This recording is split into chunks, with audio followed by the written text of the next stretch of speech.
Let's kick off this video by talking about the price of the iX3. So it'll start from around £58,000. Trouble is, it's not going to be available for sale in the UK until summer next year. This is a really early press car that we're getting to review. However, if you're chomping at the bit to get your hands on an electric car, we've got a really handy electric car deals page on Carwow with loads of different offers on a wide range of electric cars. What I'm going to do is put a little link up there, which will be popping out now. And if you click on that, you can go check out those offers if you want to.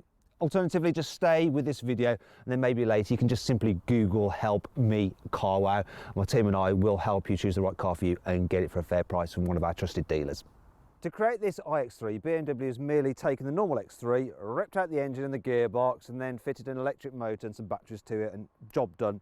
As a result, the design is pretty much the same as before, though there are some key changes, most noticeably here at the front with this new nose that you get for the iX3. The big difference is the grille, which is partly shut off. It's almost like it's got a bunged up nose, though there are still a few vents for cooling the electrical system.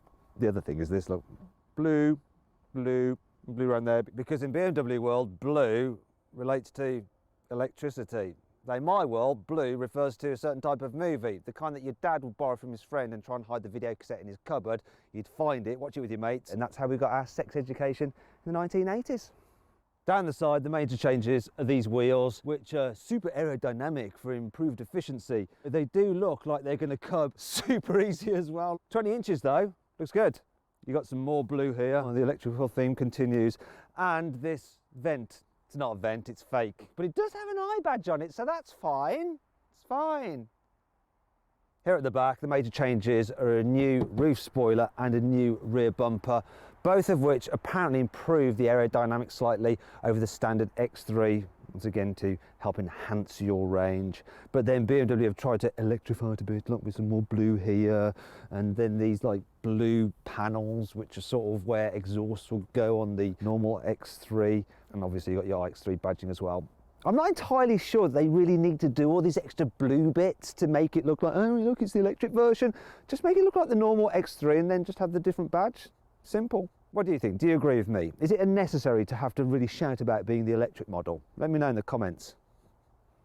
Here on the inside, you basically got an X3. Quality is generally really good, lots of space, loads of storage, quite difficult to fault. Driving position is great, but then they've iX3'd it, so you've got your iX3 badge there, and then blue here, blue starter button, blue here, and the BMW logo, and blue ambient lighting.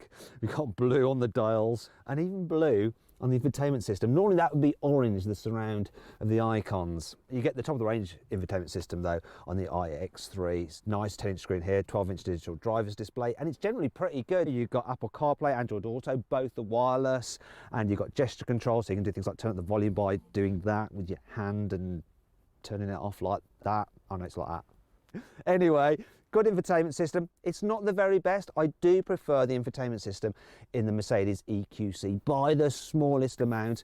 And if you'd like to see my full video about that car, why I prefer the infotainment system, I'm just going to pop a link up there, popping out now in the top right hand corner of the screen. You can click on that and check that out if you want to, or just follow the link below the video. It's an X3, it's good. It's just got bits of blue on it. Here in the back of the iX3, it is identical to the standard X3, which is pretty impressive because the batteries are actually underneath the floor, yet they do not encroach into the passenger space at all. It's because the batteries are so thin and they packaged it really well. So knee room, head room, the angle between your thighs and your legs, it's all the same as in the standard car. It's roomy, you can recline the seats. It's good, I like it back here.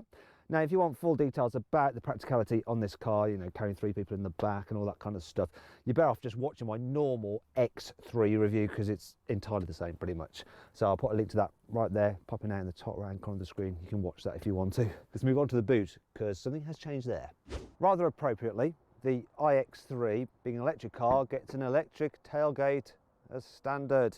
Nice square shape, no load lip, dead easy to slide things in and out. Loads of practical features in here as well, such as nettage. You've got a 12-volt socket there, you've got tie down points. I like the fact that you can actually recline the seats from here.